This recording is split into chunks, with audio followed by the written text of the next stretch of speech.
طب بنتك التانية مسيحية ولا مسلمة؟ مين؟ بطاطس؟ سلام عليكم sono مسلمة. مسلمانة. ديش أشهد أشهد أن أن لا إله إله إلا الله. إلا الله. أشهد أشهد أن محمد أنه عبد رسول الله. رسول الله.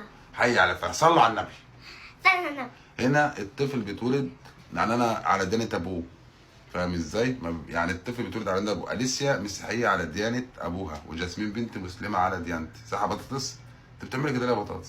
Quanto compleanno tuo batatas? Il 25. Il 26 oh! Il 26 di ottobre. Ottobre, io vivo in Bude Caffè. Dopo ti faccio fare cosa vuoi mangiare? Boh. Ha preso il ticchino, poi pomodori, insalata. Perché non vuoi mangiare ma guarda te? Parla inglese così? Come? Non lo sai parlare inglese tu. What's your name? What's your name? I am fine. And I'm fine. Però so parlare in spagnolo. Spagnolo? Sì. Parla spagnolo così. Hola chicos, ¿cómo estás? Me estoy indossando maglietta bianca, pantaloni neri. تتكلم اسبانيا يا بنت الجازة. نبقى مباراه.